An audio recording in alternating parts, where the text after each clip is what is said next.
Kirly-Sue, and today I'm doing a cooking demonstration for you in the Westfield Shopping Centre in Stratford in London. Today I'm going to be making for you a vegan Jamaican Christmas cake.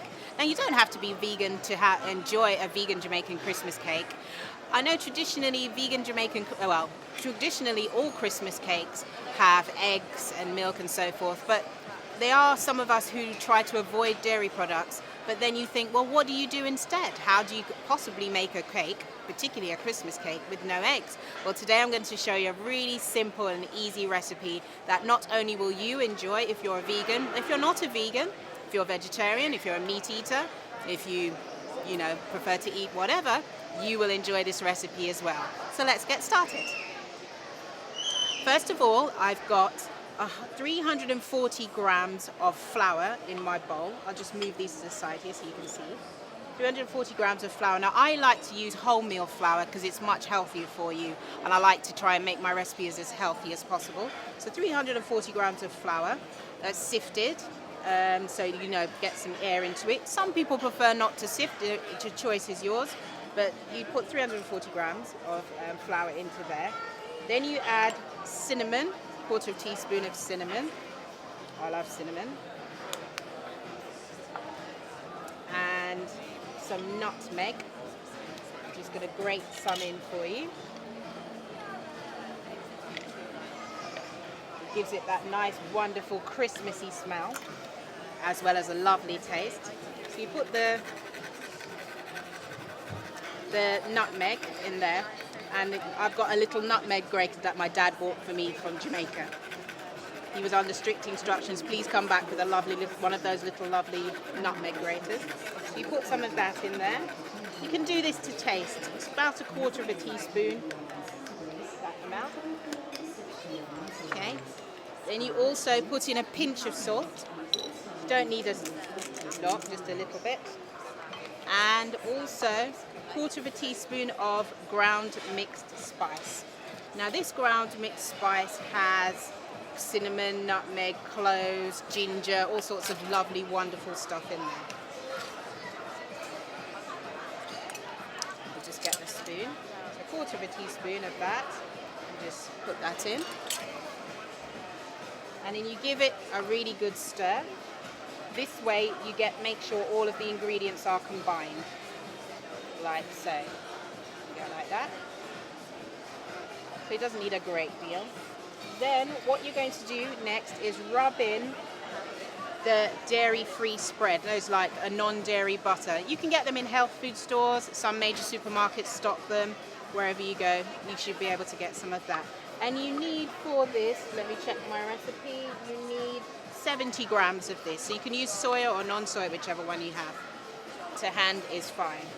So you rub that in, so it takes a little while to stir it in. Some people like to use their fingers. Today I'm being posh because I'm in public, so I'm going to do that. Give it a good stir to combine it as much as you possibly can, till it almost comes like little pebbles, little round bits. So you keep going like that until it's reasonably combined. It doesn't have to be completely combined, just the main thing is the main, until it's mainly combined. Then you're going to add 170 grams of sultanas and 170 grams of currants, raisins rather. Put those in. And 70 grams of cherries. You can use glace cherries, whatever cherries you have to hand. If you've got really nice fresh cherries as well, even better. Wherever you can use fresh stuff, it's much better to do so. So you give that a stir. Oh yeah, and you put some cloves in as well. You just get one clove and crush it and pop that in. I love the smell of cloves. Very Christmassy. So you give that a good stir. So I kind of do it like this. Probably because I needed a bigger bowl really, but that's all I have. So you'll see. Just give it a good stir so you can see it's starting to look Christmas cake-ish with all the fruit and so forth. So you just keep going till it's combined reasonably well. Then you put in you can put in lemon zest or a little bit of lemon juice. I haven't got any lemon zest, so I'm just putting in a little bit of lemon juice, not too much. But if you've got time and you can do the lemon zest, even better. And at this point you can add dates if you want to as well, if you like candied peel, whatever fruits, dried fruits, apricots, whatever dried fruits you like to have in there, now's the time to put them in. Some people like to put like pieces of pineapple in there, pieces of mango, whatever fruits are your favorite, now is the time to pop them in. Obviously not too much, but if you're going to put in extra fruit, add less of the raisins and currants so you don't overload it and you have more fruit and no cake. Okay, so you combine it like so.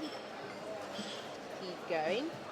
And then you're going to add half a pint, which is 1/4 litre of soya milk. You can use soya milk or you can use rice milk, you can use almond milk, any non-dairy milk is fine. So you pour that in, like so.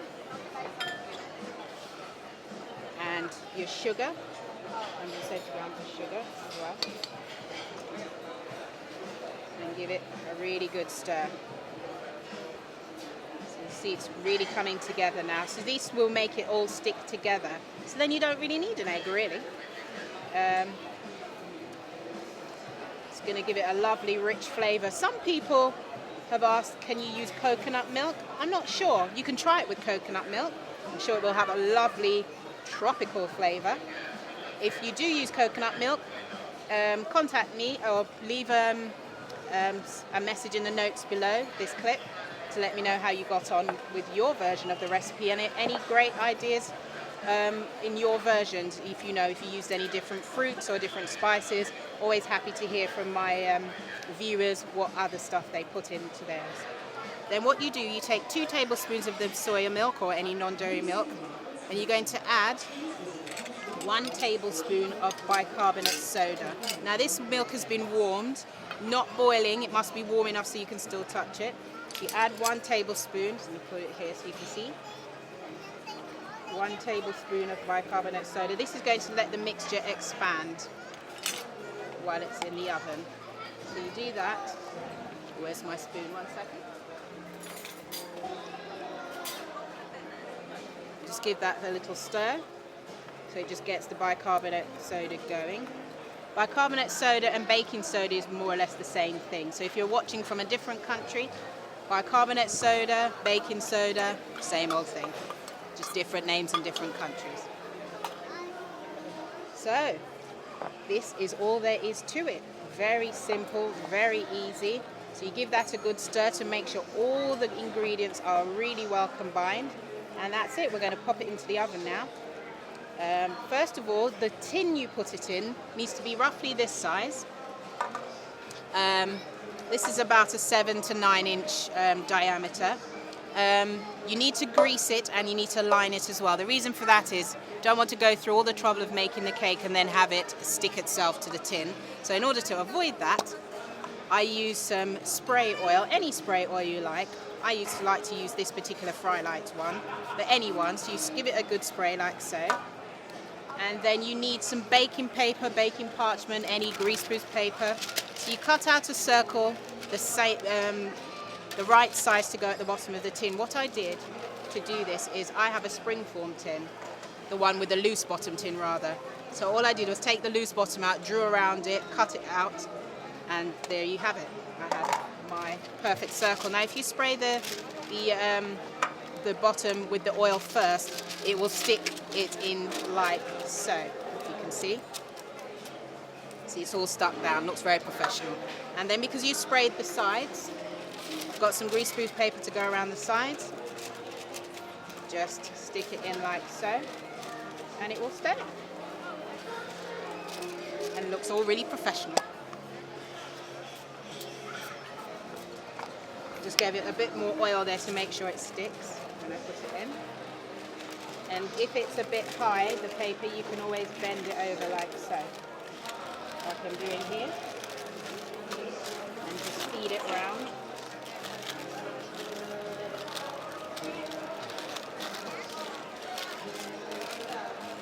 There you go.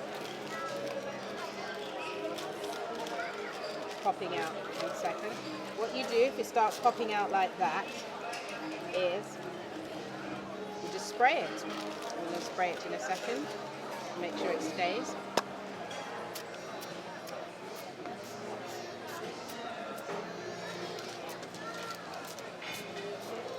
This is kind of like your baking glue to make the paper stick. So it wets it a little bit, so it makes it a bit more pliable so it can get in.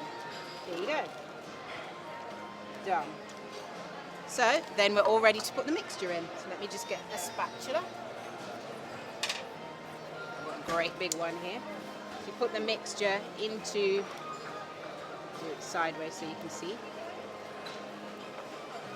Put the mixture into the tin.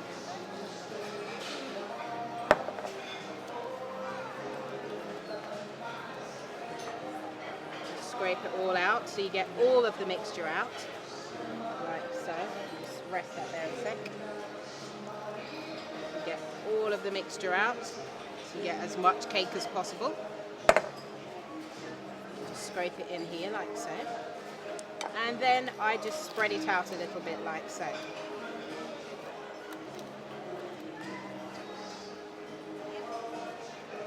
Just give it a kick start so that it spreads out well in the oven. And that's all there is to it. Really easy to make, really simple, really tasty. And this is kind of like a cake where you can kind of adapt it to your personal taste. So I'm going to pop this in the oven, and in true Blue Peter style, I have one I prepared earlier. As you can see, it looks lovely, but it's a bit plain for Christmas. So I've got some red ribbon to put around the edge and just tie it into a bow, like so.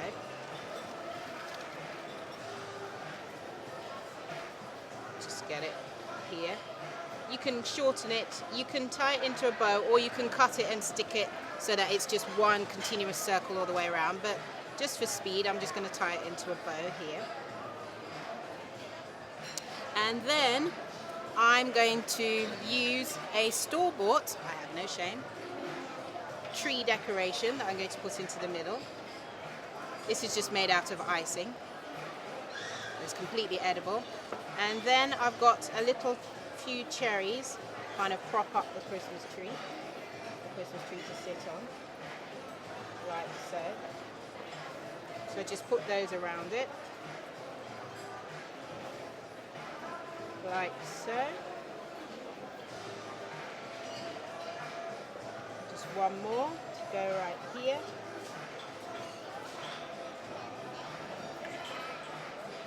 Decorate it however you like, but this is what I just chose to do today. And there you have it, the vegan Jamaican Christmas cake with no dairy products. Really tasty, really easy to make, and the recipe you can find at the end of this video clip.